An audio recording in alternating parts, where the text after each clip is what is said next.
Үргешебенле авылы Сокма районында урнашкан ике татар авылының берсе. Салада 650 кеше гомер итә. Бүгенге көндә авылның авыр чишелешле проблемасы хәл ителми. 13 ел элек янгын чыгып, мәдәният йортсыз калу. Yıldan yıl kar yağmurlar üzerine işlenişli. Bu yağı yangan yağı işle, yanmagan, saklanıp kalan yağına da ziyan kile.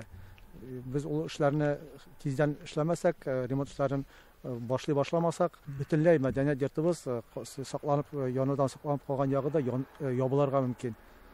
Söz яңа бина төзү турында түгел, ә искесен төзекләндерү хакында бара. Proyekte de artık özgürmüyor. 200'den artık kişiye oturulay zal bula, fayye bula zor. Җитәкчеләрнең сүзләренә караганда, төзекләндерү сметаның бәясе 25 миллион сум. Федеральный һәм региональный программаларга эләгергә кирәк. Хәзерге көндә бөтен проектның документациялары ремонт ясарга башларга әзер. Бинаның ярты ягы сакланган. Янгыннан соң калган эш бүлмәдә китапханә, кечкенә зал, мөдирнең эш урыны. Мөдир Юлия Шабаева янгынга кадәр тигелгән сәхнә киемнәренә дә, яңаларына да саклык белән карый. Кыен шартлар булуына карамастан, бүгенге көндә балалар бию төркеме, хатын-кызлар ансамбле эшләп килә.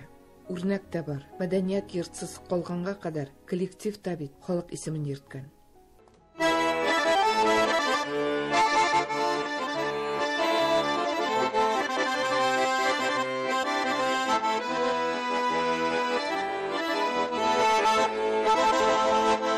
Сокмар елгасы буенда урнашкан авылда үскән гармунчы һәм җырчы Фазрахман Рахматуллин, элекке коллективның алыштыргысыз гармунчысы. Ул Сокмар җырын башкарганда әйтерсең, татар халык җырлары сагында торырга инде кебек.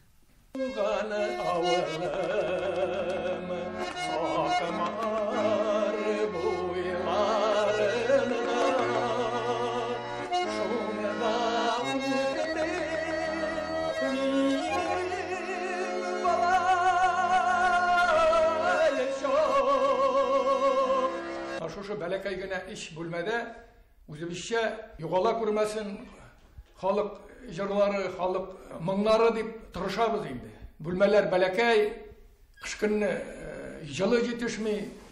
Янгын барып җитмәгән тагын бер бүлмәдә авыл китапханәсе урнашкан. Китапханәче Ләйсән Кунафина кеше укучыларга китап сайлаудан тыш, мәктәп балалары белән язучыларның әсәрләрен дә сәхнәләштерә. Бүгенге көндә алар Муса Җәлинең юбилеена әзерләнәләр. Шуңа да күргәзмәдәге иң күп китаплар герой шагыйрьнеке. Уянды ромашкалар, еләеп хәсрәшә, күзгә күз караштылар. Үргешебенле халкы авылдашларының ярдәмен тыеп яши. Шуларның берсе эшмәкәр Әнвәр Искәндәров. Китапханагызга без татарча китаплар алып килдек. Бүгенге көндә библиотека сезнең коллегалар Хусаин Ямашева библиотекасыннан бергәләп сезгә менә татар тел китаплары бүләк итә дигән. Китапханә фонды яңа татар китаплары белән мактана алмый. Татар телендәге бик күп китапларны безнең укучыларыбыз үзләреннән безнең библиотекага бүләк иттеләр. Тагын да китапхана безне татар әдәби китаплары белән тулыландырырга теләгебез бик зур. Балалар өчен язылган татар китаплары да сирәк. Мин монда яратам килергә. Муса Җәлилнең, Габдулла Тукайның шигырьләрне укырга киләм.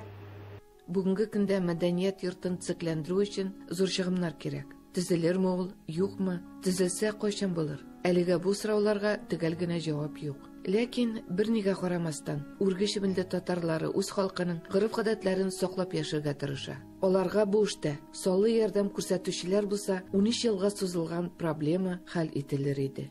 Оренбур өлкәсеннән Фирүзә Абсалямова, татарлар.